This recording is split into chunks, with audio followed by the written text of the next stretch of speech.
um livro controverso que nos faz sentir pena e angústia. Hoje vamos conversar sobre Ratos e Homens, do John Steinbeck. A obra se passa na década de 30, época da Grande Depressão Americana, no interior da Califórnia. E ainda que seja curta e direta, a história é bastante intensa e tem o elemento da oralidade bastante presente. Afinal, grande parte do texto é escrita em dialeto e consegue, assim, nos ambientar na vida dos trabalhadores rurais com perfeição. Para quem não me conhece, meu nome é Bia, sou jornalista e apaixonada por livros, e se você quiser conhecer mais dessa obra, fica até o fim do vídeo.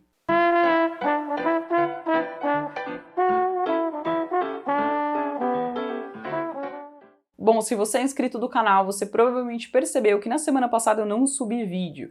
Isso é porque eu tive alguns problemas pessoais bem chatos e eu tive que ficar um pouquinho afastada, um pouquinho off, tanto do canal quanto das redes sociais. Mas a partir de agora eu tô retomando e vai ter vídeo toda quinta-feira, assim como antes. Voltando ao livro. Ratos e Homens começa quando dois amigos finalmente encontram um lago após horas de caminhada. Um deles, George, é descrito como alto e magro, porém muito esperto. Um homem marcado pela vida e as suas necessidades. Já Lenny é alto e forte, porém apesar da sua aparência intimidadora, ele sofre de transtornos mentais severos. Não temos ali uma descrição muito precisa, mas sabemos que a sua idade mental é atrasada e ele tem dificuldade em enxergar a maldade nas outras pessoas. Além disso, também não tem noção ou controle sobre a sua força. Ao longo da narrativa, descobrimos que os dois chegaram ao lago porque tiveram que fugir de uma fazenda na qual costumavam trabalhar.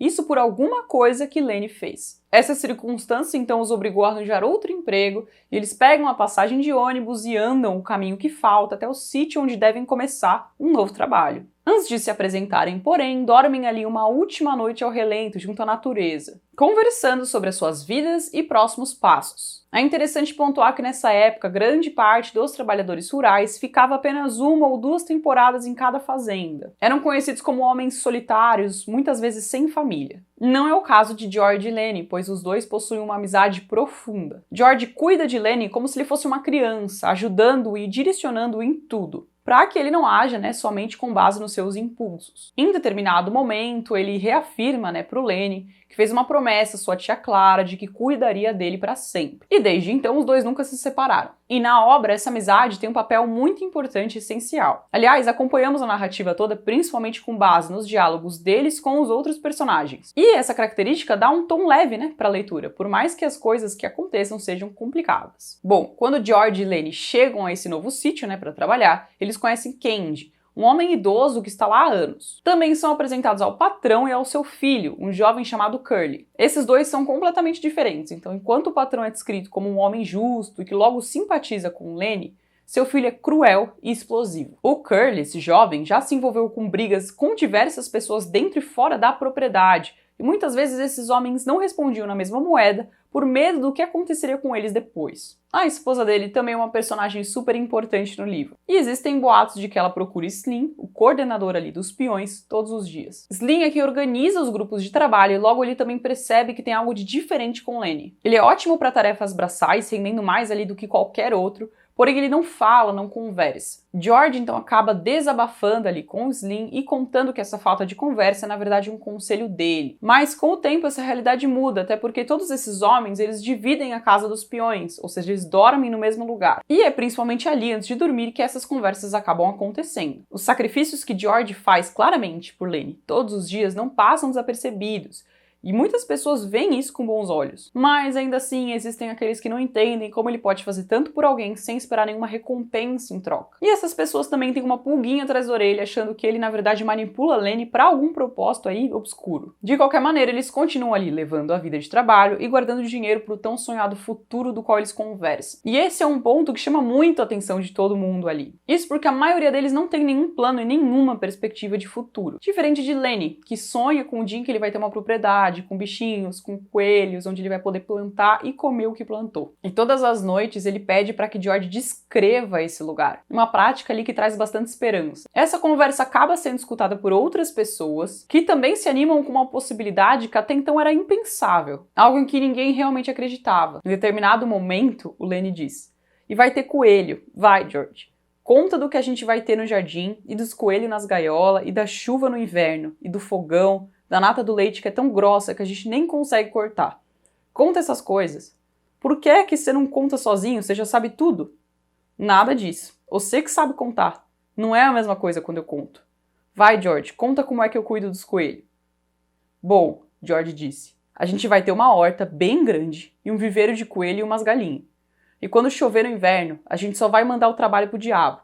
E a gente vai acender o fogão e ficar do lado dele, só ouvindo a chuva bater no telhado. Você deve ter percebido que os diálogos eles são traduzidos, para essa linguagem bem coloquial, o que torna tão característico, Você consegue imaginar as pessoas como são descritas falando exatamente daquele jeito, o George e o Lenny. E é interessante porque a simplicidade, dessas conversas e dessas falas traz desejos muito profundos. E traz questões como a solidão, a falta de perspectiva dos outros, as centelhas de esperança e dessa amizade. Ainda que o final seja bem diferente do que o leitor espera. Afinal, em meio à rotina difícil, a única coisa que os diferencia dos outros trabalhadores e também os motiva é a amizade, o fato de um ter o outro. Mas se eu falar um pouquinho mais sobre como as coisas se desenvolvem, vai ser spoiler, então você vai ter que ler para descobrir. Bom, a maioria dos livros do John Steinbeck tem apenas edições antigas aqui no Brasil, o que de certa forma é bom porque os preços são bem acessíveis. A edição que eu li é essa aqui, eu li no Kindle, mas também tem disponível na Amazon para comprar a edição de bolso. Inclusive, nessa edição, temos um prefácio interessante sobre a vida do autor. John Steinbeck nasceu em Salinas, na Califórnia. Desde criança, ele observava a vida dos trabalhadores agrícolas da sua região. Mais tarde, tanto o Vale quanto a costa californiana seriam panos de fundo para suas ficções. Em 1919, John entrou na faculdade, em Stanford, e ele chegou a acompanhar aulas de inglês e literatura, porém ele acabou abandonando o curso. Decidiu, então, ser um escritor independente, trabalhar como freelancer e se mudou para Nova York. Para se manter nessa nova cidade, ele trabalhou em diversos bicos,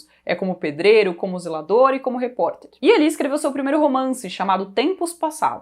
Voltou à Califórnia no início da década de 30 e se casou. Continuou a escrever, porém os seus 3 primeiros trabalhos foram muito afetados pelo crash da Bolsa Americana. E, inclusive, os seus 3 editores, ele tinha os livros publicados cada um por uma editora diferente, as 3 faliram e ele se viu sozinho. O sucesso de verdade só veio 5 anos depois com a publicação de Boêmios Errantes, que retratava a vida dos paisanos, um grupo miscigenado entre brancos, mexicanos e índios que vivia em Monte Rei. Mesmo que bem-humorado, aquele livro já mostrava uma apurada observação social por parte do Steinbeck. E, inclusive, essa é uma das marcas fortes de todo o seu trabalho. E, ainda que os personagens mais impactantes das suas ficções sejam quase sempre marginalizados, as suas dificuldades, necessidades e desejos transcendem aquela condição social. Em outras palavras, são questões de toda a humanidade. Exatamente por essa característica que ele sobreviveu e nós estamos falando dele hoje. Caso contrário, o livro já estaria datado e não faria sentido para você nos dias de hoje. Quando Steinbeck publicou Ratos e Homens, Of Mice and Men, ele já era um escritor famoso. E 2 anos depois lançou As Vinhas da Ilha, considerado seu maior romance. É isso, espero que vocês tenham gostado. Comentem aqui embaixo se vocês já leram Steinbeck antes, o que acharam desse ou de outros livros do autor e se tem interesse em obras desse gênero também, para eu saber o que trazer aqui pro canal. Lembrando que eu vou deixar os links da Amazon aqui na descrição. Esse livro, inclusive, tem um preço bem bom lá. Todos os livros do autor, aliás, têm preços acessíveis, como eu comentei antes. Vou deixar vários linkados na descrição. Se você compra por eles, você ajuda o canal a se manter sem pagar nada mais por isso. Também não esquece de me seguir no Instagram, @penultimocapítulo. Lá eu posto diário de leitura, eu respondo caixinhas, eu interajo bastante e pego sugestões também. Não deixe de me seguir. E, finalmente, se inscreve caso você ainda não seja inscrito. E caso seja, dê um like no vídeo para ajudar no engajamento. É isso, e até a próxima!